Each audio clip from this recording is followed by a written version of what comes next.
Hello, everyone, and welcome back to the Surprise Jab Podcast. I'm your host, Zach Ruger, surprising you with new topics every single week and jabbing you with your daily dose of UFC. And we are back with another fantastic card this weekend as we have UFC Seattle coming to you live from Seattle, Washington. We got a banger main event. Henry Cejudo takes on Song Yadong. Dude, Song Yadong keeps getting big fights. I love to see the recognition.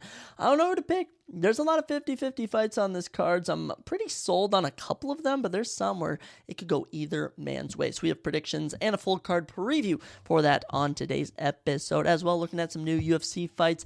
Dana White is going live tonight on Instagram. So when you see this Thursday morning, February 20th, you will have already known the breaking news. So I'm going to try and give my prediction for what I think the breaking news will be in just a moment. Also, looking at top 10 new things in pop culture, been kind of weak. Can't lie, discussing film has not been giving me the best of pop culture news. I could really care less about award shows, though, so when they post that, I'm not exactly sold on it. We'll have to see, though. We got a lot of exciting stuff to talk about for you all today. I have a big, fun weekend ahead. I'm heading to visit my buddies in Eau Claire, Wisconsin at college. After that, next weekend, Lexi's going to be visiting. We also have Elimination Chamber. Then after that, I'm going all the way to South Carolina on vacation. I may have another vacation coming up, which I need to get figured out. We have a lot of fun stuff coming up on the Surprise Jab Podcast. I say we get right on into things. Kicking things off, of course, with new UFC news. And, of course, we got to, we'll go over the official fights first. Then I'll do my fight predictions. So not fight predictions, my predictions for what Dana White is going to announce. And actually another fight that's rumored to be going down. So first off, we have an official fight for UFC 315 in Montreal, Quebec, Canada. And it is at middleweight as the return of the Canadian himself, Marc-Andre Barriault. 5-8 in the UFC, 16-9 professionally overall. I mean, he's been okay. He's usually in a barn burner, but occasionally he'll just randomly get knocked out, which randomly happens, or he'll get submitted, but then sometimes he'll get a knockout. You never know what you're going to get with Marc-Andre Barriault. I'm glad to see the veteran get in a fight in Canada, but there's little to be loved about him at this point in his career. He's one bad knockout away from being cut. Nonetheless, he takes on Bruno Silva, who's 4-6 in the UFC. I have never seen someone with more abilities than Bruno Silva just be wasted. I mean, oh my gosh. Now, mind you, Bruno Silva's been taking on some great guys. Brendan Allen, who we're going to mention later. Shara Magomedov. He's also lost to, who else did he lost to? Alex Pereira. Alex Pereira he went the distance with. Bruno Silva has also lost to Chris Weidman. Okay, so Bruno Silva has only really lost to the best of the best. So I think when it comes to this matchup, I'll be backing Bruno Silva, but 23-12 overall, majority of them knockouts. He has all the tools in the world, and then randomly his chin will just give out on him. So we'll see how that matchup goes. Here's one for you. UFC Vegas 104 going down March 15th. Josiane Nunes takes on Priscilla Cachoeira. Priscilla Cachoeira, another girl, so much talent in the world, just keeps running to absolute killers. As for Josiane Nunes, dude, she didn't even have a UFC win, and they put her in EA Sports UFC 5. How in the world is Josiane Nunes in UFC 5, and we don't even have, who's a good one? Who's someone good in the rankings, I can say? The fact Josiane Nunes is in UFC 5 before, gosh, you know what? They actually have done a pretty good job with this roster. You could say Yusuf Zalal, but I mean, arguably that's not too big since Yusuf Zalal just got a big win. But she was in the game before. Honestly, they've gotten just about everyone on this roster. I'm going to say Roman Kopilov. I don't know, someone stupid like that. But, all I'm saying is Josiane Nunes is not the best. I would think she would win this, but at this point, I honestly couldn't tell you. Also announced, here's one that's phenomenal. UFC 315 has a women's flyweight matchup between the number one ranked contender, the former women's flyweight champion Alexa Grasso, back in action as she takes on the number 5 ranked Natalia Silva, who is 6-0 in the UFC. I'm pretty sure her win streak is at like 9 or 10 fights. She's been a absolute killer. Wins over Jasmine Jasudavicius, Jessica Andrade, and Viviana Araujo. Natalia Silva is in a perfect career spot, and she finally gets the correct fight against Alexa Grasso. This is the fight that makes sense. This is a fight where the winner gets a title shot against Valentina Shevchenko and Mana Fiorot, which if I'm dropping a prediction, I think Mana Fiorot loses. Valentina takes on Zhang Weili. Zhang Weili wins the belt. You get a little trilogy there. I don't know what's going to happen, but Grasso and Silva, I love this matchup. I'm backing Natalia Silva. Okay, I know how good Grasso is. I know she is durable. I know she, has gone the distance against Valentina Shevchenko now twice. But Natalia Silva, I'm just so high on her. And she's 26 years old. She's young. She's hungry. And I think she is a future UFC world champion. But that's probably been the biggest fight announcement actually made official over the last few days. Another minor one for you for UFC Kansas City going down April 26th. Women's bantamweight action is the number 14th ranked Chelsea Chandler finally gets a fight against the unranked Jocelyn Edwards. Jocelyn Edwards 14-6. Chelsea is 6-3. Neither of these women will make it high in the division, but nonetheless, they are still entertaining to an extent. Now, that's all official fights. Here's one where we know he's fighting. We know that the number 10 ranked, actually he's at number 13 right now, men's welterweight Carlos Prates, the Nightmare, will be fighting. It's just a matter of when he's going to be fighting. And I think it's going to be UFC 314. I think it's going to be against Jeff Neal, I think is how everything's looking to be aligned, and that was the call-out he made after he knocked out Neil Magny. That's a perfect fight right there. I back Carlos Prates all day. That's an exciting fight that I'm actually going to be tuned in for. And the fact Carlos Prates has now been on the main card and been getting main events, I mean, this dude is a future global star, and I'm excited to see where his career goes from here. Now, as for Dana White's big fight announcement, which should be dropping sooner or later, it's currently 7:18 Central Time that I'm recording this at night, and I think it's going to be UFC 314. I think it's going to be Ilia Topuria, and I think some people are thinking Islam Makhachev. I'm going to go the Volkanovski rematch. I think they're going to go with the Volkanovski rematch, and I also think they're going to announce Alexander Pantoja versus Kai Kara-France. I think those are the two fights that they have been building up. I think those are the two fights they're going to do. Other than that, I mean, Bilal Muhammad news versus Shavkat, that's just going to happen. Islam's next opponent, I don't know. Islam versus Ia would be a huge shocker. My jaw would drop for that. They could also announce Merab taking on Sean O'Malley, which I doubt really. Now, some heavy hitters would honestly be John Jones versus Tom Aspinall being announced. That would be ballistic. They could also announce, dare I say, a Charles Oliveira fight, a Conor McGregor fight, but I think the best money's on Ilia Topuria fighting Volkanovski, or on some insane world we see Ilia Topuria versus Islam Makhachev. I don't think we live in that world just yet. I still think we have some coming around before we get to that point, but I am excited for whatever Dana White announces. But we don't know yet. When you're listening to this, you'll know. You'll know exactly what has happened, but as of right now, I can't tell you. So that's all we have for new UFC fight news. I think it's got to be Ilia Topuria, right? It has to be Ilia Topuria. If it's not, gosh, I don't even know. I'm excited, though. Dana White always keeping me guessing. Always is, always does. So with that, ladies and gentlemen, let's get right on into our top 10 new updates in pop culture. And we got some fun little updates for you here. First off, Boon Joon-ho's next live-action movie will be a horror action film set in an underground subway in Seoul. That's Like My Life project. This is a story I've been thinking about since 2001. Boon Joon-ho recently has directed a movie called Mickey 17. He also directed Parasite. I'm sure he has some other good ones that are escaping my mind, but I'm pumped for it. Truly, I'm pumped for it. This sounds like a cool movie, a horror action film set in an underground subway in South Korea. I mean, come on, sign me up. I still need to watch Parasite and Mickey 17 whenever it drops, but I'm in for it. I'm with you.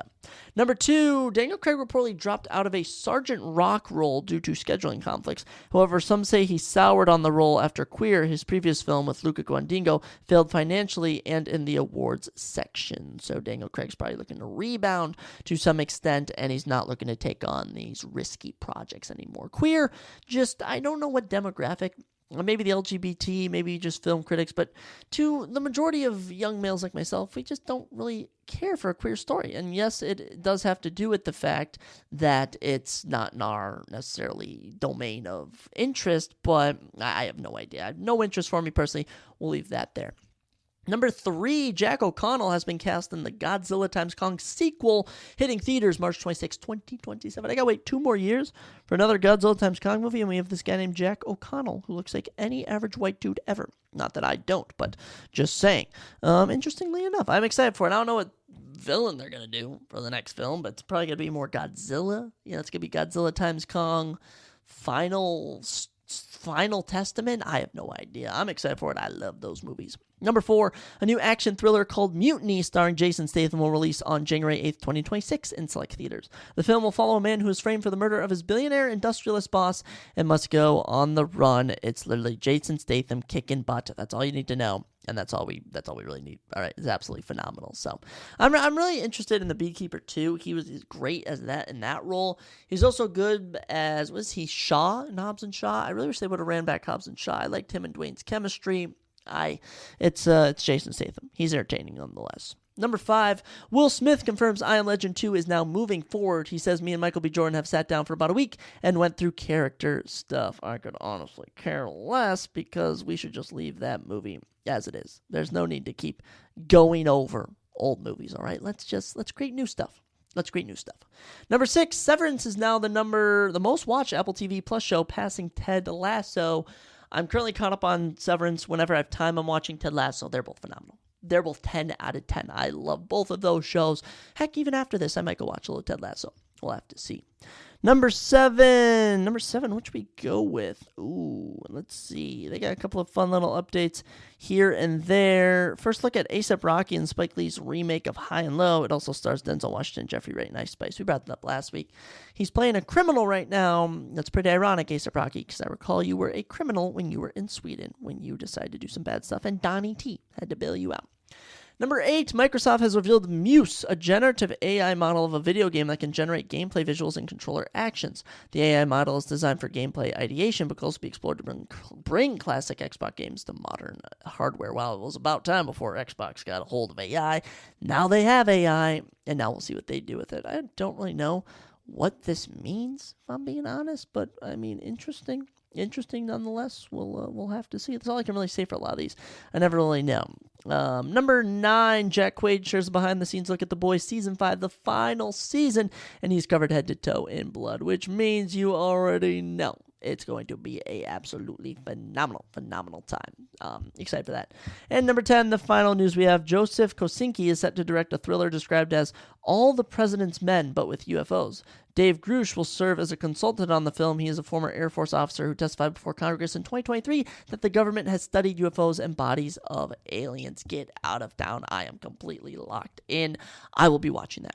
I will hands down be watching it. That is right up my alley. Little aliens and stuff. I love the aliens. You know how it be. You know how it be, my boy. Yes, you do. All right, guys, that's all I got. I'm trying to extend this. There ain't much pop culture news. Really, maybe I'll have to do this once a week. I think that might be a thing. I compile the top 10 things throughout the week, not just the top 10 things that pop up as I scroll through my feed, but this brings us quicker to my favorite part of the episode, the climax, the main reason you tuned in today, and that is your UFC Seattle fight predictions. I'm excited for it. We got a lot of fights. We've had some short notice, fights being put together, if you want to put it like that. Let's get into it, drop our predictions, and look at all the fighters on this weekend's card. Kicking off the card, we head to the men's light heavyweight division as Modestas, the Baltic Gladiator Bukakis, is back in action as he takes on Rafael the Lion Cerqueira. Modestas is 16-6, Rafael 11-1. Both men are 6'3", 2 inches in reach for Modestas, 78-76. A switch stance for Modestas, a southpaw with that left for Rafael Cerqueira. Let's kick it off with Modestas, who is the minus 345 favorite. These odds have been shifting left, right, and center, but this is what we have as of right now. Rafael is a plus 230 underdog for this matchup. Modestas, 31 years old from Lithuania, but now trains in England. He has 12 finishes in his 16 wins, 9 knockouts, and 3 subs. Of his 6 losses, he's been finished 5 times, 4 of them by knockout. But Modestas, been in the UFC since 2020. He's came and he's went. With his second run in the UFC, he's gotten 3-1 with his only loss to Vitor Petrino. Most recently, in July, he submitted Marcin Prachnio with a round 3 arm triangle in a very, very weird fight. He was getting outstruck, but he was still winning the fight. I don't know what was going on. Modestas has had an interesting UFC career. He's ran into Khalil Rountree Jr., Jimmy Crute, like we said, Vitor Petrino, but he's also been able to beat some of the lesser competition, Tyson Pedro, Zach Pauga. I like watching him fight. I like to root for him.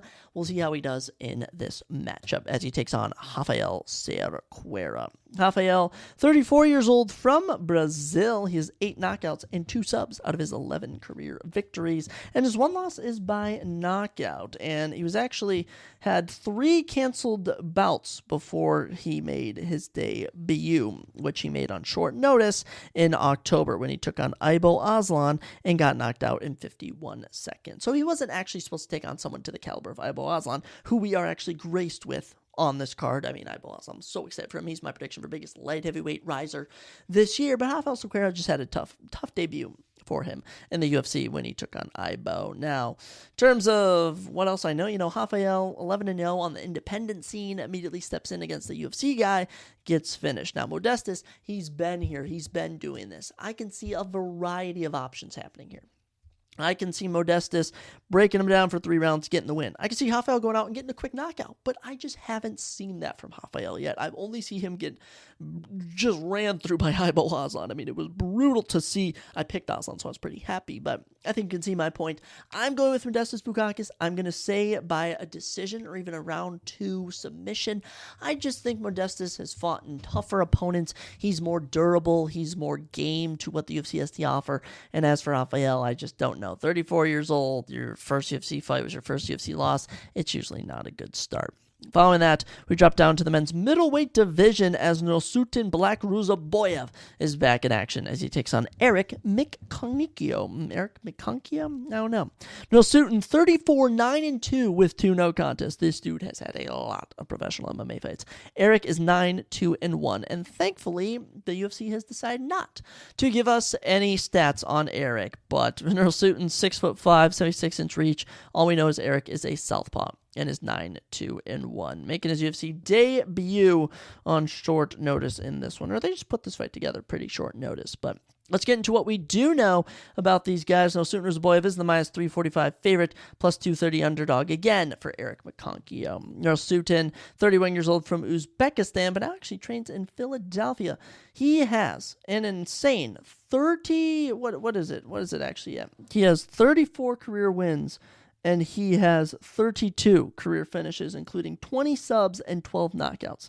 He's been finished twice in his 9 losses, once when he was submitted, once he was knocked out. He had a big win streak snapped last time out when he took on Joaquin Buckley. He was actually supposed to take on Renat Fakhretdinov at UFC 308, but that fight fell through. So now Nosutin, he's back up at middleweight, which he was for his UFC debut when he finished Bruno Ferreira, and also when he beat Cedric Dumas. But then he took a fight at welterweight against Joaquin Buckley and pretty much got dominated for that fight. But looking where Joaquin Buckley is at now, that win has aged tremendously, or that loss, I should say, has aged tremendously for Nosutin, and he'll be back in action. And they'll be taking on Eric Mikankio. And Eric, I don't know what to say. 34 years old, he's on a little 5-fight win streak. Trains at the same gym in Arizona, the MMA lab, as Henry Cejudo, who's fighting in the main event. He has 7 finishes in his 9 wins, 4 knockouts, 3 subs, and he has 2 knockout losses out of his 2 career losses. So I don't know much about Eric.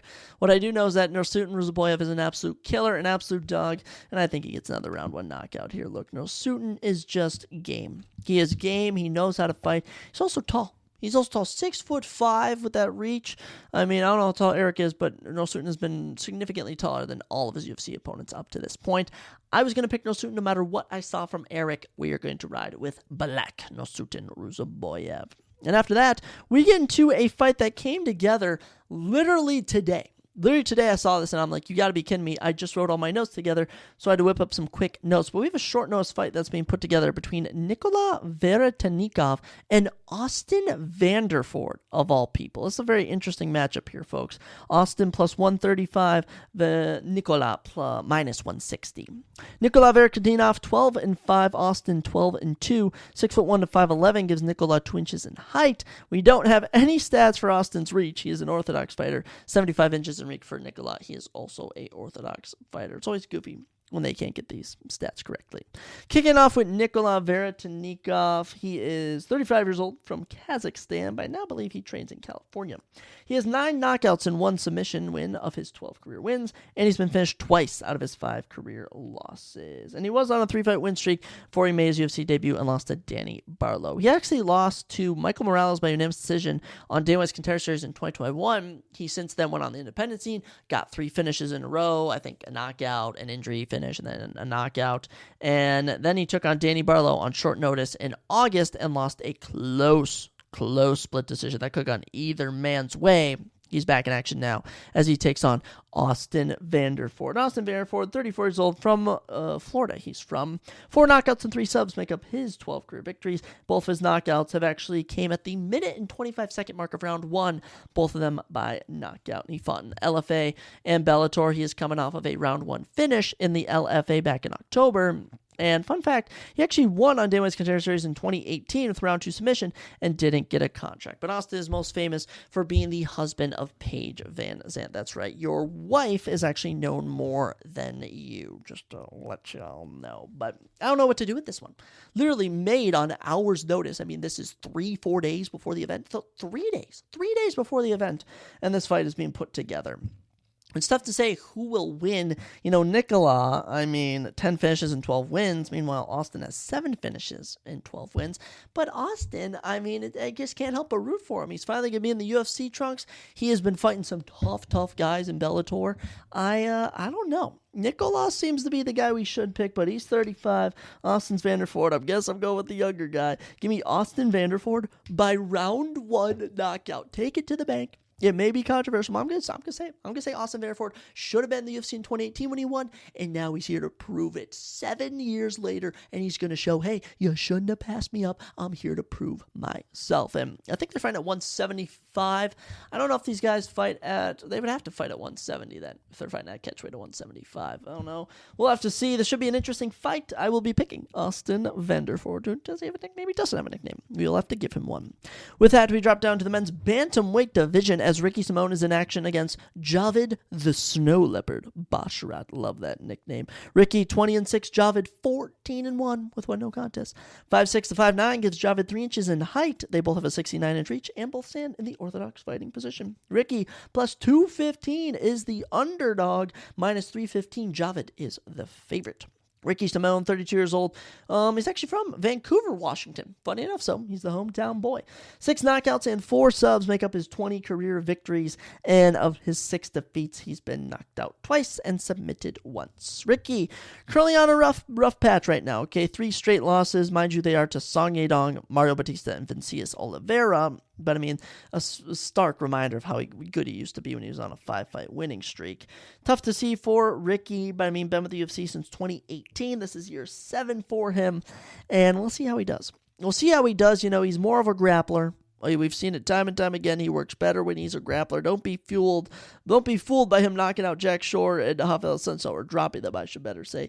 This man is a grappler as far as they come. And funny enough, he holds a win over Rob Dovasheli and Montel Jackson, just to make matters even more random. But when we look at the rankings, Ricky Simone currently has losses to Vincius Oliveira, who is probably the number 16 bantamweight in the world. Who else does he have? The main event, the number 8th ranked Song Yadong, and the number 10 ranked Mario Batista. So I would not hold these losses too much against him. However, it is kind of tough to be coming off of this losing streak and have any momentum. Now, the good news is the man is taken on doesn't have much momentum either, and that is the Snow Leopard Javid Basharat, 29 years old, from Afghanistan, but now lives and trains in England. 11 finishes and 14 wins. He has 5 knockouts and 6 subs. And he was actually supposed to fight Chris Gutierrez on August 10th. That fight fell through, so last time he fought was in March of 2024 when Amin Zahabi handed him his first career defeat with a decision loss. Now, all I've seen from him, even on Davis Contender Series, is he's a grappler. Sometimes he'll outstrike you, but really he is a grappler. I don't know what Javid Basharat we're going to get. This is a big name for him. Javid, especially coming off a loss to Amin Zahabi. By the way, Amin Zahabi is the number 14 ranked bantamweight in the world, so he's very talented himself. It was a close fight, but I think everyone kind of looked at that fight and was like, you know what, Javid still deserves someone who has been in the rankings, on the verge of the rankings, and that's why he gets Ricky Simone. Now, I'm torn with this. I'm really torn because Ricky Simone's the hometown boy. And there's just something about when people fight in their hometown, they appear to fight better. Now, I don't know why.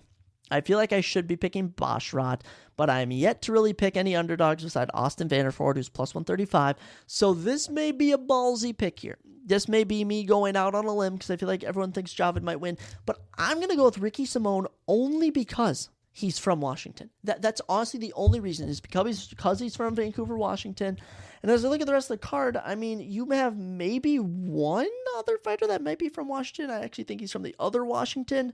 So we're going to back Ricky Simón in this one. Decision win, maybe even a round 3 submission. Get a little shock going through the system. But I am going to be picking Ricky Simón to win this matchup. Get back in the win category. Come on, Ricky. I'll give you this shot. Because if he loses, they might cut him. I can't even lie. They're probably going to cut him if he drops this one. I would if I was the promoter. But hey, that's just me. Following that, middleweight action, and we have our biggest favorite on the card as Mansour Abdul Malik takes on Nick Blue Collar Klein, and Mansour minus 1,300 takes on the plus 580 Nick Klein. Mansour 7-0, 7 finishes. Nick Klein 6-1 with 5 finishes. 6'2" to 6'1", Mansour is 1 inch in height. He has 2 inches in reach, 79-77. Both men are in the orthodox fighting position.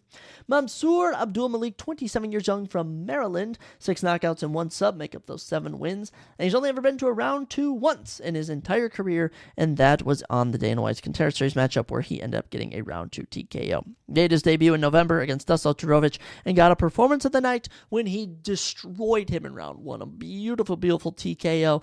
Dropped him, stayed with the ground and pound. I mean, I'm talking this guy wasn't going full ham. I mean, he was just tracking Dusko's head, landing ground and pound. This dude just looks scary. Scary when he's in the octagon, and Mansour's bringing the momentum as he takes on Nick Blue Collar Klein. Nick Klein, 29 years old on a 3-fight win streak. He's from Wisconsin. 2 knockouts and 3 subs make up those 5 career finishes in 6 wins, and his 1 loss was by knockout, but that wasn't for, I think it's been 2 years since that. He won a Dana White's Contender Series in October when he got a 37-second rear naked chokehold. Geraldo Souza, I mean, quite literally took him down right off the bat, took his back, and submitted him. It don't get much more easier than that. Unfortunately for you, Nick Klein, I watched Mansour Abdul Malik fight. This dude is an absolute freaking savage, and I am not picking against Mansour until he shows me otherwise. I shouldn't, because he just looks phenomenal. Now, I didn't see much grappling from Mansour Abdul Malik in his last 2 matchups. I will be curious to see if Nick Klein throws that at him, which I think he will. However, I do think Mansour clips his chin right off the bat, gets him out of there early in round 1. I wouldn't be surprised if this was a under 90-second knockout. That's how confident I am in Mansour Abdul Malik. He's also my 1,300 favorite for a reason. There's not a no-nonsense reason that he's not the massive favorite that he is. Keeping the action rolling, we head to the men's featherweight division as we get one of the closest fights, odds-wise, on this card, is Andre Touchy-Feely at minus 105 takes on Melquizael Melkothy Costa at minus 135. Melkothy, what type of nickname is that? What type of nickname is that? I have no idea. Andre Feely, 24-11 with a no contest. Melquizael, 21-7. 5'11" to 5'10". Andre has 1 inch in height, and he has 3 inches in reach. Wow, 74-71. Southpaw with that left for Melquizael. Orthodox with the right for Andre Touchy-Feely. Andre, 34 years old, born in Washington, but now lives and trains in California. I'm going to be honest, I don't know if it was Washington, D.C. or Washington. Judging by the fact that they didn't say Washington, D.C. on Tapology, I'm going to say he was born in Washington, but I don't know. 13 finishes and 24 wins, including 10 knockouts and 3 subs.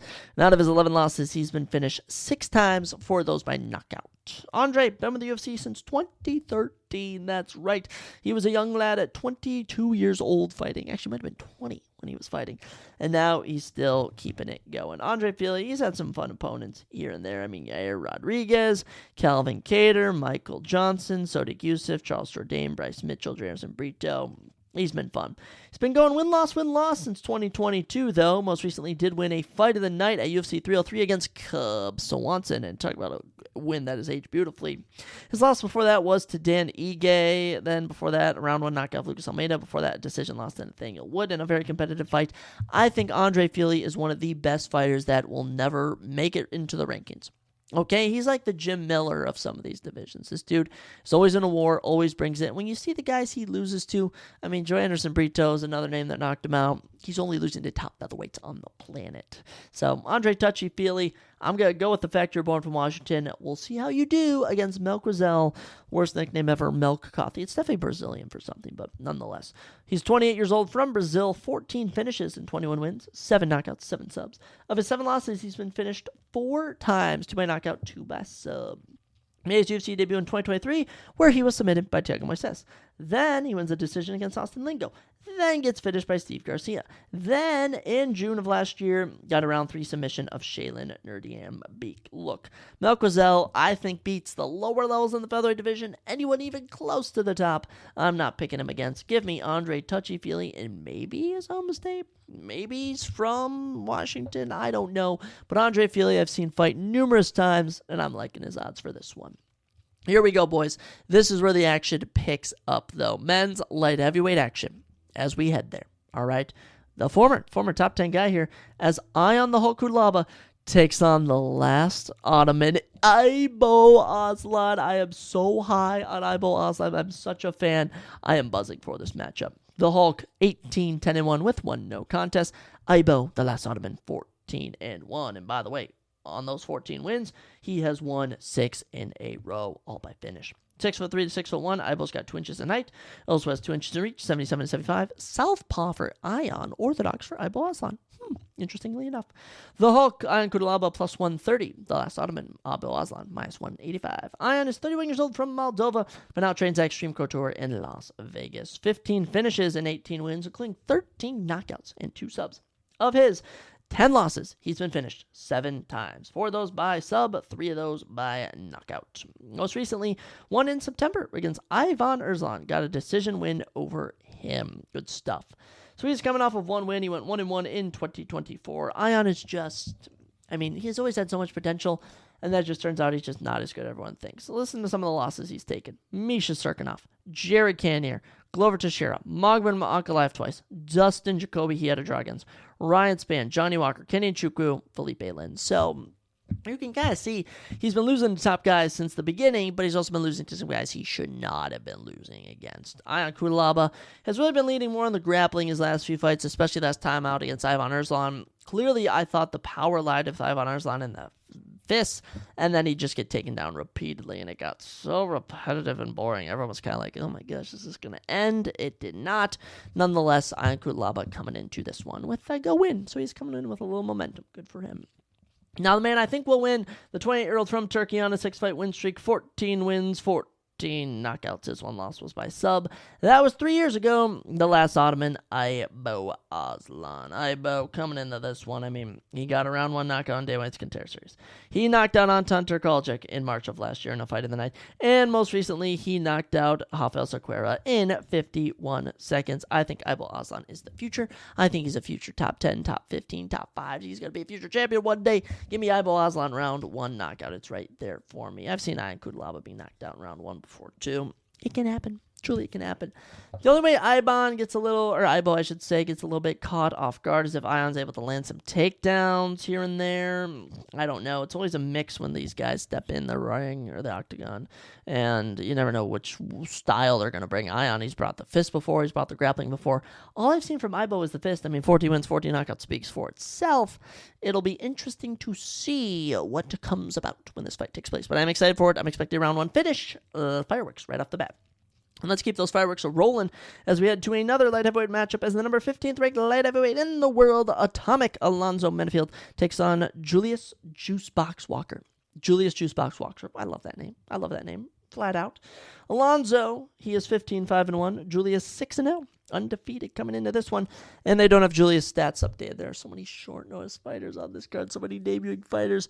UFCstats.com is screwing me over right now. And by the way, it doesn't even load on my laptop. 6 foot for Alonzo, 76-inch reach. Both men stay in the orthodox fighting position. That's all you really need to know. Alonzo, minus 255 for the ranked competitor. Julius, plus 175. Not too bad. Not too bad of an underdog. Alonzo is 37 years old from Texas. Of his 13 finishes, 9 knockouts and 4 subs. Of his 5 losses, he's been knocked out 3 times. Oh, no. He was actually supposed to fight Omar Sy on March 22nd of this year, but for some reason, he's now taking on Julius Walker. I couldn't tell you why. Alonzo been with the UFC since 2019. He's taken on Oven St. Preux, Misha Serkinov, Jimmy Crute. He's had some fun matchups here and there.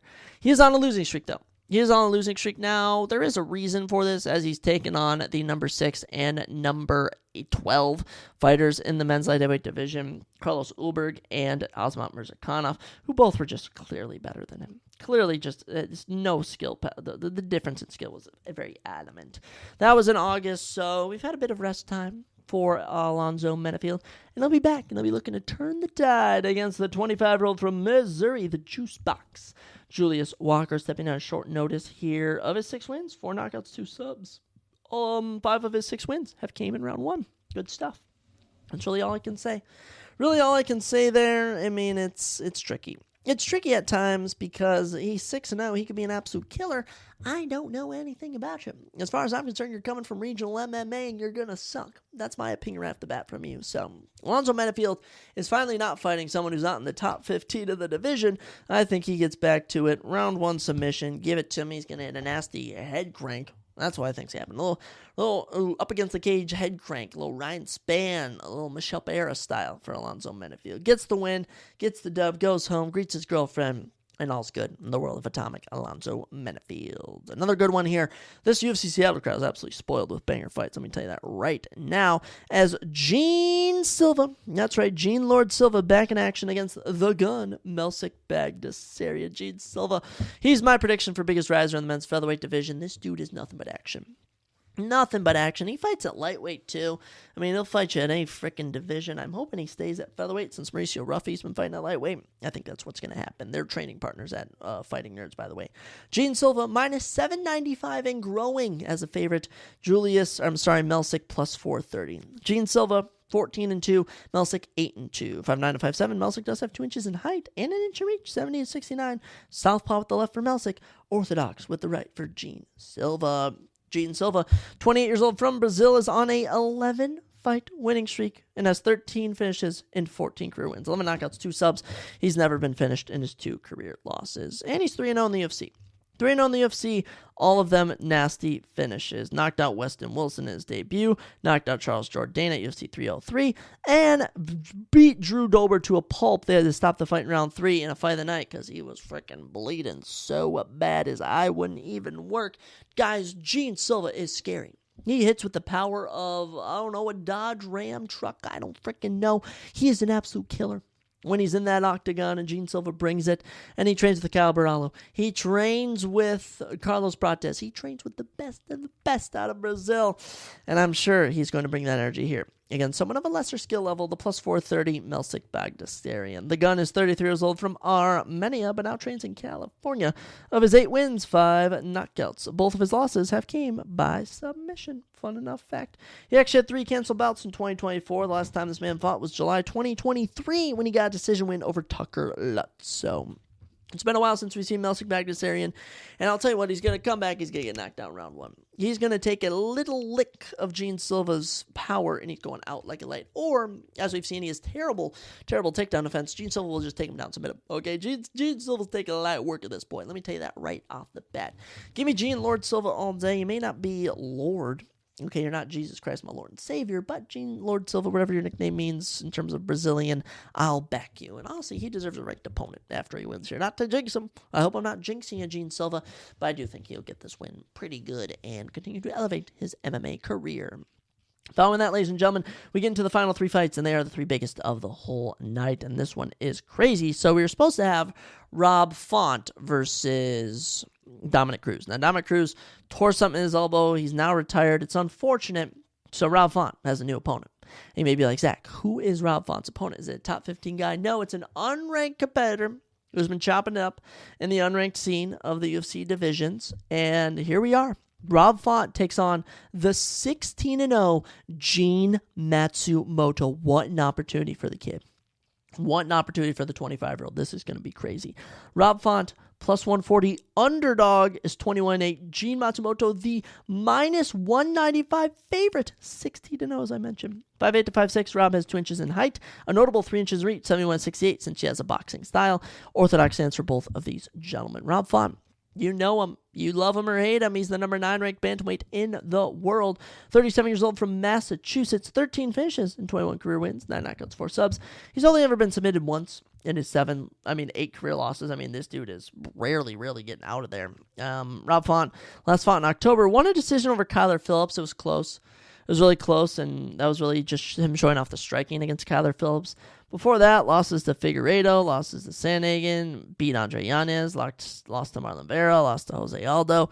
So it's been a kind of a tumultuous path for Rob Font, who's been with the UFC since 2014. This is year 11 for him, and he's really earned his keep in the division. But backs against the wall, you're 37, taking on a guy 12 years your senior. I mean, this guy is so much younger, so much more ready for this than Rob Font, but we'll have to see. What do I know? We'll see how Gene Matsumoto is in the octagon compared to how he is on paper. 25 years old from Brazil, 9 finishes and 16 wins, 3 knockouts, 6 subs. He was actually supposed to fight Chris Gutierrez March 8th, and they said, hey, Gene, how about you fight the number 9 guy in the world? And Gene's like, hey, you know what? Might as well. Can't pass on those opportunities in the UFC. Gene has gone 2-0 in the UFC, also won on Daniel's Qatar series. Got a guillotine choke of Dan Argueta in April, and then beat Brad Katona by decision in October, which was very, very good to see. Now this is a very big step up in competition for Gene Matsumoto. However, I do think he's up for the task. I think he is 16-0. Ooh, but wait a second. Wait a second, guys. There's been a curse on undefeated fighters this year. There has truly been a curse. There is something in the air. Don't be fooled by Rafael Estiva beating Jesus Aguilera last week. Don't be fooled by that. There's a curse in the air. And I just remembered it. Honestly, I would love to pick you, Gene Matsumoto. Gene Matsumoto might go out there and run Rob Font, but there's a curse in the air. Rob Font is not going to lose just right after Calvin Kattar lost. Give me Rob Font in this one. Yo, this is a last-second change for me. I was sold on Gene Matsumoto. I have since changed my pick, and we are now going to go with, I guess I made it live, but in my mind I changed it. We're going to go with Rob Font. And to make matters even better, round 2 knockout. He's going to break him down. Gene's going to gas in round 2, and Rob is going to finish him. Wow, what am I saying? What am I doing? I'm so sorry, Gene. I've completely abandoned you. But there's just something about Rob Font. I haven't picked him. I haven't backed Rob Font in a long, long time. It's overdue for me to pick your Rob Font. Let's get the dub here. Let's freaking see it. Co-main event is up next, ladies and gentlemen. Men's middleweight division as the number 12 ranked Anthony Hernandez takes on the number 9 ranked Brendan Allen. This is gonna be a good one. This is gonna be a good one. I mean, top 15 guys. What more could you want? Brendan Allen is the plus 215 underdog, 24-6 professional record. Anthony Fluffy Hernandez, 13-2 with 1 no contest, is the minus 315 favorite. Brendan 6'2", Anthony 6 foot. Both men have a 75-inch reach, and both men are in the orthodox fighting position. Very, very cool. Let's kick it off with Brendan Allen, 29 years young from Louisiana. 19 finishes and 24 wins, including 5 knockouts and 14 subs. This dude loves his rear naked chokehold submissions. 2 knockout losses and 1 submission loss make up his 6 career losses. This could be good. This is going to be good. Brendan Allen was on a 7-fight winning streak before running into Nasruddin Imavov in Paris, who he out-grappled in round 1, then proceeded to lose the next 2 rounds too. But really, looking at the loss there, I mean, seeing what Nasruddin did to Jared Cannonier, seeing what Nasruddin did to especially Israel Adesanya, that was a different Nasruddin that we saw. I mean, I don't know if Brendan Allen just had the style to beat him or if it's because it was in Paris or something. He had nerves. But Brendan Allen had Nasruddin Imavov's number that entire night up until he began to gas halfway through round 2. Actually had some moments in round number 3 as well. But Brendan Allen, last loss was the Nasruddin Imavov. Need I remind you, Nasruddin Imavov is the number 1 ranked guy in the division. So Brendan Allen coming in with some momentum. He loves his rear naked chokeholds. He truly does. He actually, on that 7-fight win streak, had 5 rear naked chokeholds, including 4 in a row. He's a very, very good grappler. His opponent, the favorite, the 31-year-old from California, rides a 6-fight winning streak, 11 finishes and 13 wins, 3 knockouts, and 8 subs. He also is a submission master. Both of his losses have came by knockout and are to Marcus Perez and Kevin Holland. Since losing to Kevin Holland, he hasn't skipped a beat. Submission of Rodolfo Vieira, who is the black belt hunter, as we learned last week. Submitted Marc-Andre Barriot, who we brought up. TKO'd Edmund Shabazian, which sucks, but Edmund won last week, so we are happy. Then submitted Roman Kopilov, which is a great win. I mean, phenomenal. And then dominated Michel Pereira in his first ever main event. 152 significant strikes, 24, 10 takedowns. And by the way, got to finish 2.5 minutes into round number 5. So Anthony Hernandez is coming in with a plethora of positive momentum, but here's my thought process. People are not a fan of Brendan Allen. He's very cocky, he's very confident, but I am a fan of Brendan Allen. And I think his grappling has what it takes to match up with Anthony Hernandez. If Anthony Hernandez makes even the slightest mistake, he's going out. You know, I knew Michel Pereira was better on the feet against Anthony Hernandez. His gas tank just was not there. If Brendan Allen can fix his gas tank from the last fight, which I think he can, he'll be able to withstand the takedown test for Anthony Hernandez. And if he can let the hands go, I've seen it. I've seen Brendan Allen. I'm thinking about that Paul Craig fight. He can let the hands go when he needs to. Even Bruno Silva, he dropped. I think Brendan Allen can get this one done and wrap up a round 3 submission to just shock and awe the entire crowd. Let's go with Brendan Allen, baby. Whoop. Let's do it. People love to hate him. I just hate to love him. I don't know if I said that correctly, but that's the statement I'm riding with. With that, ladies and gentlemen, we get into the main event of the evening. And is it going to be good? Is it going to be bad? We'll have to see. As we head to the men's bantamweight division, as the number, where's he at? 7th ranked Henry Cejudo takes on the number 8th ranked Song Yadong. Wow. Already down to 7 and 8 in the rankings for them. Triple C, Henry Cejudo is the plus 215. I stand corrected. Henry's the underdog. Song Kung Fu Kid Yadong, minus 315 is the favorite. Ooh, I love to see it. 16 and 4 for Henry Cejudo. 21-7 and 1 with one no contest for Song Yadong. Goofy record. 5'8" to 5'4. Song has 4 inches in height. 67 to 64. Song has 3 inches in reach. Orthodox stance for both of these gentlemen. Let's start with Triple C, ladies and gentlemen. The former double champion in the UFC, 38 years old, trains out of MMA Lab in Arizona. 8 finishes and 16 wins, 7 knockouts, 1 sub. He only has 1 knockout loss of his 4 losses, and that, of course, was to Mighty Mouse Demetrius Johnson. Henry Cejudo, we all know his story. He beats Demetrius for the belt in their rematch, then finishes TJ Dillashaw in 32 seconds, beats Moraes to become a double champion, knocks out Dominic Cruz, and then, for some reason, retires and takes 3 years off. One of the dumbest decisions I've ever seen. Comes back, takes Aljamain Sterling to a split decision. Has his last fight in February of 2024, where Merab Dvalishvili, I should better say, dominated him. Really exposed that Merab Dvalishvili is as good of, if not better, grappler than Triple C, Henry Cejudo. Henry is 38. He's getting up there in age, but I think his style is the style that will be needed to beat Song Yadong. But let's not look past Song Kung Fu Kid Yadong. Plus 215, minus 315. I don't know why I keep saying he's the underdog. He's not. 27 years old, born in China, but has now been living and training in California, actually. 12 finishes and 21 wins, 9 knockouts, 3 subs. Of his 7 losses, he's been knocked out twice, and one of those was a injury stoppage, I should add. Song Yadong, as of late, before actually getting into the ranked title picture for the UFC, this guy was 8-2 in the UFC. He was incredible. Actually, 8-1 with a draw, and that draw was against Cody Stamann. Actually, he had a loss to Kyler Phillips in there, which I wasn't aware of. But then he takes on Corey Sandhagen. Fight gets stopped in round 4. Then knocks out Ricky Simone in main event. Dominates Chris Gutierrez in main event. And then took on Petr Yan and lost a close fight decision. I think Song Yadong's going to bring it. We know he can go 5 rounds. We know he has the gas tank. But it's just a matter of whose style is going to be the style to get it done. And in my mind, I would love to pick Song Yadong. I'm a fan of Song Yadong. If Song Yadong wins and I don't pick him, I'll probably be a bit sad. But I think Henry Cejudo is not going to lose this. I don't. I just think he's going to take it back to his roots, use his grappling, take him down. I'm going to see some ground and pound action, no submission. Henry Cejudo does not strike me as someone to land a submission, but I think he's going to do enough to get the win. And when he gets the win, he'll be going crazy. He'll be calling for title fights and stuff. But this will be competitive because, Song Yadong, he has great striking. When he needs to turn up the grappling, he can. But grappling, Petr Yan and grappling, Henry Cejudo are 2 different things for Song Yadong. This should be a phenomenal main event. I'm excited for it. Hopefully this whole card can stay together. We've had so many cancellations. Listen to some of these. Adam Fugit and Billy Ray Goff was the original plan for what Nikola Vedotarinov and Austin Vanderford turned into. Of course, Dominic Cruz and Rob Font. Mansour was supposed to take on Antonio Tricoli. Tricoli pulled out. Curtis Blades was supposed to take on the unranked Rizvan Kuniov. That fight was moved to UFC 314. Adam Fugit was actually supposed to take on Islam Dulatoyev before Billy Ray Goff tried to step in. Edson Barbosa versus Steve Garcia was supposed to happen on this card before Edson pulled out. And Caitlin Vieira versus Macy Chiasson was supposed to happen on here, and Macy had to pull out. So we've had so many fight cancellations. Hopefully these fights can all come to fruition. And when they do, I'm back in Henry Cejudo in the main event. But this should be good.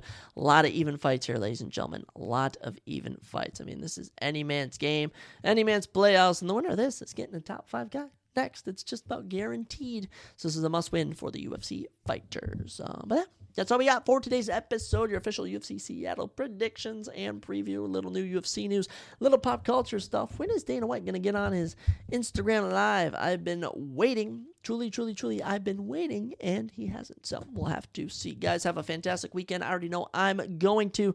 Stay groovy, stay sexy. I don't know if that's going to catch on, but as always, I'll catch you next time on the Surprise Jab Podcast.